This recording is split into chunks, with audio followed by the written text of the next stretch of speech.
So, Catherine, it seems like we're really at a crossroads, and we can see it as either a challenge or an opportunity. But in order to, if it's truly an opportunity, in order to grasp that opportunity, it's important to take a step back to understand the purpose of aid in the first place and why it existed, right? Aid, people think that aid only goes to African countries or to low and middle income countries, but there's aid that in the past went to the Europeans, for example, after World War II, because the entire place was devastated, right? The U.S. provided, I think it was a Marshall, some kind of Marshall aid to Germany and other countries, and they were able to use that aid from the U.S. To develop, and they're less dependent on aid. Right. Today, when we talk about aid, people understand it in very different ways. Right.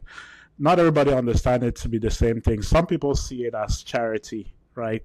USAID from the American people, right? It's a gift from the American people. Some people see it truly as a gift.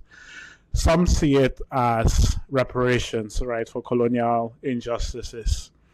Others see it as soft power that is to be wielded for political and economic gains.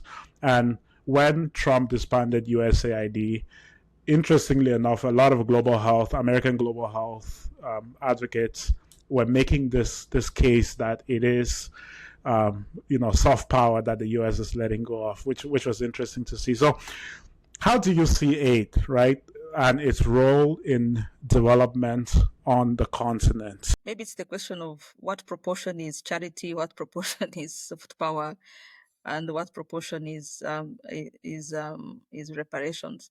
And maybe I think reparations are it's almost like the historical basis of aid. And I don't think when aid is being given right now, I think it's reparations at the back of the mind of the poor giving it. I think it's more soft power, So among all the three things, it plays those different roles.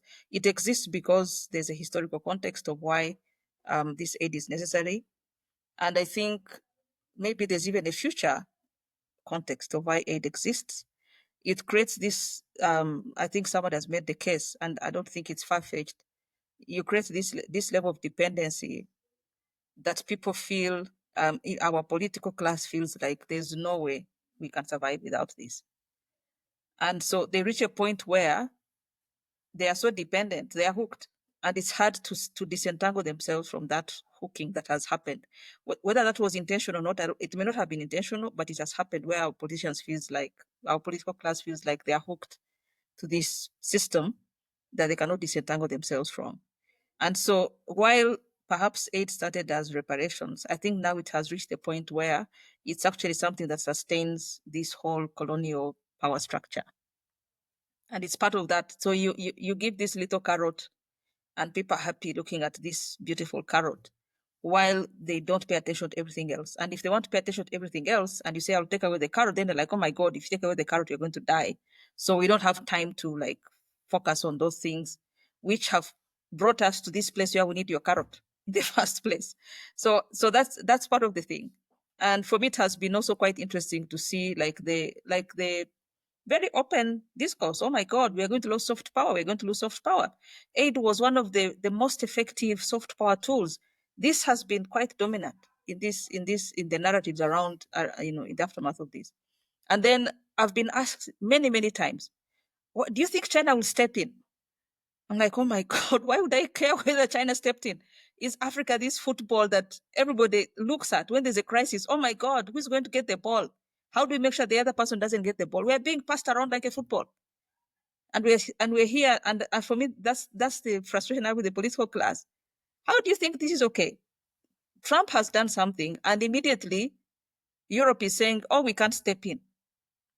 Then people are like, oh my God, China.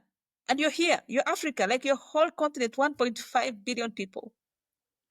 And we're like this political football that is passed around for geopolitical aims. And I've seen some meme, I don't know, about the new USID, some outfit, don't know, called whatever it is called. And it is in there that the main purpose is to counter the China, what is that, Silk and Belt? Like, oh my God.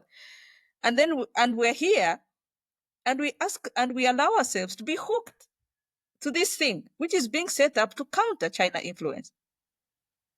And so that is the thing. So, aid, whatever it is, I think what we should disabuse of ourselves is the notion that people sit down and like, oh, we are very good people and there's so much suffering in the world and we want to stop suffering.